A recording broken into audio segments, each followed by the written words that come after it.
صفحہ نمبر 90 آیت نمبر 125 سورة النساء۔ اعوذ باللہ من الشیطان الرجیم، بسم اللہ الرحمن الرحیم، وَلِلَّهِ مَا فِي السَّمَاوَاتِ وَمَا فِي الْأَرْضِ وَكَفَى بِاللَّهِ وَكِيلًا۔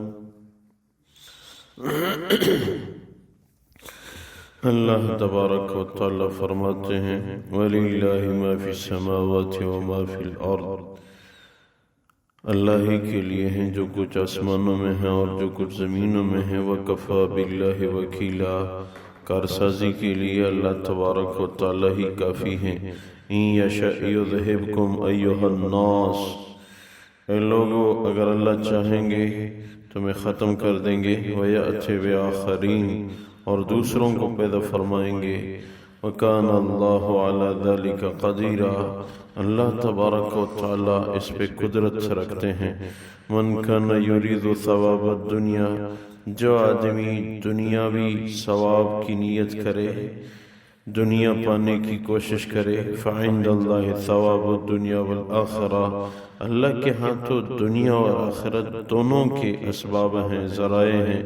وَكَانَ اللَّهُ سَمِيعًا بَصِيرًا، اللہ تبارک و تعالی سننے والے اور دیکھنے والے ہیں۔ اللہ کے قبضے قدرت میں ہیں جو کچھ آسمانوں میں ہیں، جو کچھ زمینوں میں ہیں، اور کام بنانے والی ذات اللہ کی ہے۔ وَكَفَى بِاللَّهِ وَكِيلًا، کارسازی کے لیے، کسی کے کام بنانے کے لیے اللہ ہی کافی ہے۔ اے لوگو اگر اللہ چاہیں گے تمہیں ختم فرمائیں گے، اوروں کو اللہ پیدا فرمائیں گے۔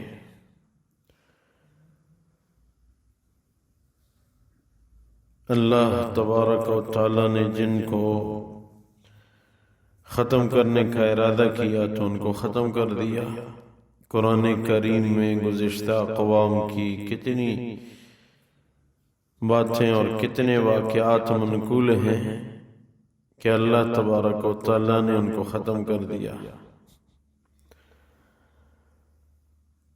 اللہ کو ان کے ختم کرنے میں کوئی رکاوٹ نہیں، کوئی دقت نہیں۔ اور گزشتہ امتوں کے متعلق اللہ کا قانون یہی رہا کہ اپنے انبیاء کرام کو ستاتے تھے تو اللہ نے ان کا خاتمہ فرمایا۔ اور ایک حدیث میں ہے کہ وہ بری امت ہوتی ہے کہ نبی سے پہلے امت ختم ہو جائے، اور وہ اچھی امت ہوتی ہے کہ امت باقی رہے اور نبی دنیا سے چلا جائے۔ وہ بری امت ہوتی ہے کہ امت نبی کی حیات سے پہلے ہلاک ہو جائے۔ وہ اچھی امت ہوتی ہے کہ نبی دنیا سے رحلت فرما جائے اور اس کی امت باقی رہے۔ ایک حدیث میں ہے کہ صحابہ کرام رضوان اللہ تعالی علیہم اجمعین نے عرض کیا، یا رسول اللہ صلی اللہ علیہ وسلم، خیال ہے کہ آپ کی امت پہ اس طرح عمومی عذاب نہیں آئے گا جس طرح گزشتہ امتوں پہ آیا کہ پوری امت ہلاک ہو گئی۔ غالباً ایسے تو شاید آپ کی شان اور برکت کی وجہ سے آپ کی امت کے ساتھ نہ ہو۔ اور گزشتہ امتوں میں بعض اقوام پہ پتھروں کی بارش ہوئی اور بعض کی صورتیں تبدیل ہو گئی۔ غالباً آپ کی امت میں تو یا رسول اللہ صلی اللہ علیہ وسلم ایسے نہیں ہوگا۔ تو حضور اقدس صلی اللہ علیہ وسلم کی مبارک ذات نے ارشاد فرمایا کہ جب گانے بجانے عام ہو جائیں تو پھر میری امت پہ پتھروں کی بارش کا خطرہ ہوگا، اور میری امت کی صورتوں کے مسخ ہونے کا خطرہ ہوگا۔ اور حدیث میں ہے کہ قرب قیامت میں وہ گناہ اعلانیہ ہونے لگ جائیں گے۔ اعلانیہ گناہ یہ قوم کی ہلاکت کا ذریعہ بن جاتا ہے۔ خفیہ گناہ بھی گناہ ہے، لیکن اس پہ اللہ کا غضب اتنا نہیں تھا۔ جب اعلانیہ گناہ ہونے لگے، برسر عام گناہ ہو رہا ہو اور کوئی اس کی فکر نہ کرے، تو اعلانیہ گناہ کی فکر نہ کرنا یہ اللہ کے عذاب کو دعوت دینا ہوتا ہے۔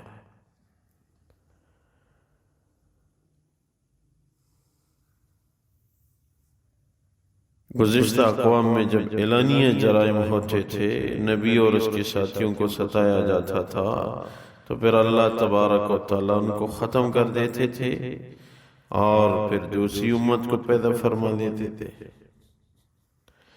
اور حضور اقدس صلی اللہ علیہ وسلم کی مبارک ذات نے ایک دفعہ عرض کیا، یا اللہ میری امت کو عمومی عذاب سے ہلاک نہ فرما، تو اللہ تبارک و تعالیٰ نے ارشاد فرمایا، جب تک آپ حیات ہیں عمومی عذاب نہیں آئے گا، اور جب آپ نہ ہوں تو اپنی امت کو بتا دینا کہ استغفار کی کثرت کرنا، تب بھی عام عذاب نہیں آئے گا۔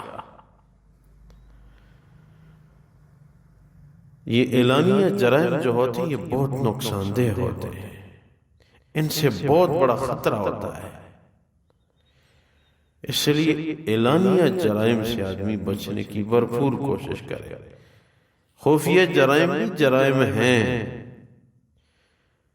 یہ نہیں کہ نہیں ہیں۔ اسی طرح کبیرہ گناہوں سے اجتناب ہو۔ گناہ کبیرہ کس کو کہتے ہیں؟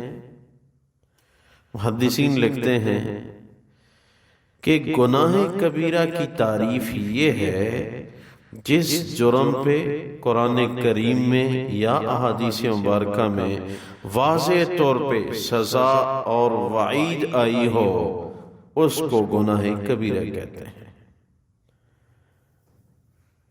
جیسے مثال کے طور پہ قرآن کریم میں لعنت اللہ علی الکاذبین، جھوٹ بولنے والوں پہ اللہ کی لعنت، یہ صراحتاً وعید ہے، تو یہ گناہ کبیرہ ہے۔ اسی طرح زنا کرنے والے مرد اور عورت کو رجم کیا جائے، یہ صراحتاً سزا ذکر ہے۔ چور کا ہاتھ کاٹ دیا جائے، یہ قرآن میں صراحتاً ذکر ہے۔ جو دوسرے مسلمان کو قصداً قتل کرے وہ جہنم میں رہے گا، یہ صراحتاً ذکر ہے۔ تو یہ گناہ کبیرہ میں آتے ہیں۔ کبیرہ یہ اللہ توبے کے ساتھ معاف فرما دیتے ہیں۔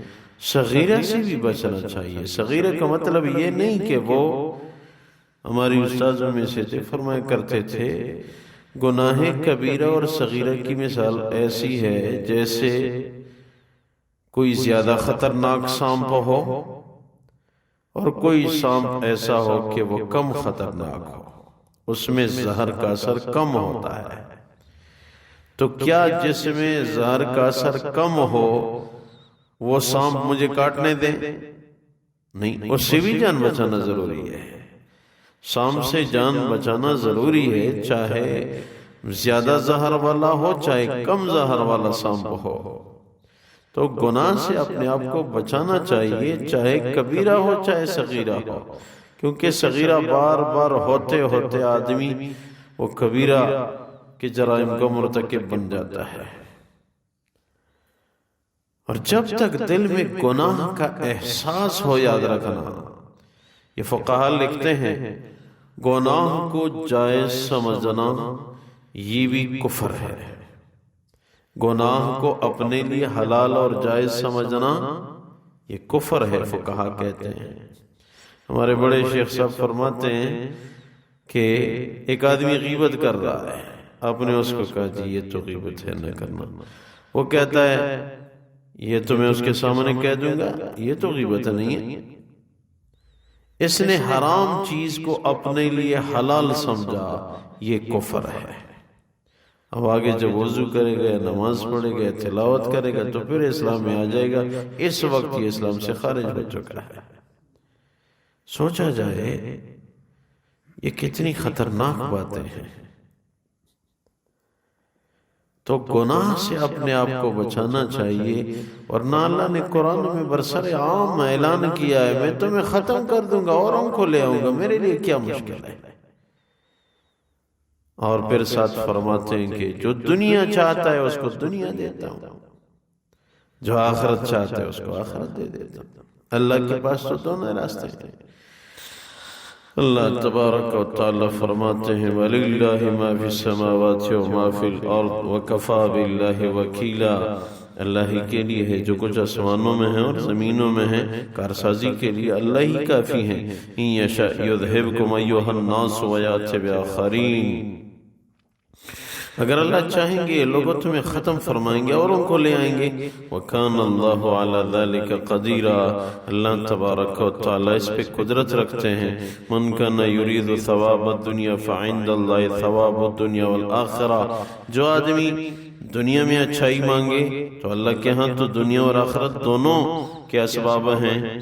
وَكَانَ اللَّهُ سَمِيعًا بَصِيرًا، اللہ تبارک و تعالی سننے والے اور دیکھنے والے ہیں۔